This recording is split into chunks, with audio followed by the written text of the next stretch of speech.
જામનગર પોલીસના special operations group SOG એના PSI એવી કેર અને એમના કોન્સ્ટેબલ કુલદીપ સિસોટાને એક બાતમી મળેલી હતી કે જામનગર પટેલ કોલોની શેરી નંબર 11માં અમુક બાંગ્લાદેશી નાગરિકો ગેરકાયદેસર રીતે વસવાટ કરે છે. આ બાતમીના આધારે જામનગર એસઓજી દ્વારા ત્યાં રેડ કરવામાં આવેલી હતી અને આ રેડના પરિણામે ત્યાં કુલ 5 વ્યક્તિ, જેમાં 2 પુરુષ ને 3 મહિલા, એમ મળીને કુલ 5 બાંગ્લાદેશી નાગરિકો કે જેમનો કોઈ પછી આધાર પુરાવામાં કોઈ પાસપોર્ટ કે વિઝા કે કોઈ ભારત સરકારની કોઈ પૂર્વ મંજૂરી ના હોય તો એ રીતે ભારત દેશમાં કોઈ પણ કારણસર ગેરકાયદેસર પ્રવેશ કરી મળી આવેલા છે. આ 5 વ્યક્તિઓને હાલ ડિટેન કરી અને આગળની કાર્યવાહી હાલ ચાલુમાં છે અને આગળની કાર્યવાહી જામનગર પોલીસ અને એસઓજી અને સીટીબી પોલીસ સ્ટેશન દ્વારા કરવામાં આવી રહી છે.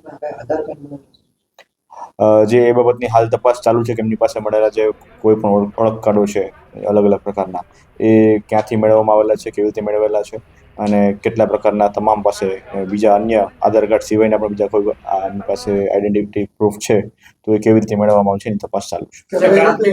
ક્યાંથી આવ્યા હતા, કેવી રીતે આવ્યા હતા, કેટલા સમયથી અહીંયા હતા?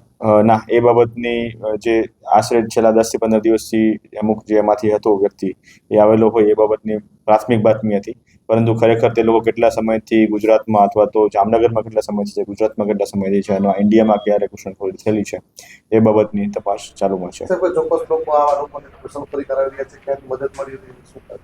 ના, હાલ એ બાબતની તપાસ ચાલુ છે, પરંતુ જે આ 5 વ્યક્તિઓ છે એમના નામ છે Shahabuddin Mohammad Ghosh Sheikh, Mohammad Arif Mujibar Sheikh, Jamila Begum wife of Anardi Sheikh, Nazma Begum daughter of Abdul Hakim Howlader, Murshida Begum wife of Mohammad Arif Mujibar Sheikh.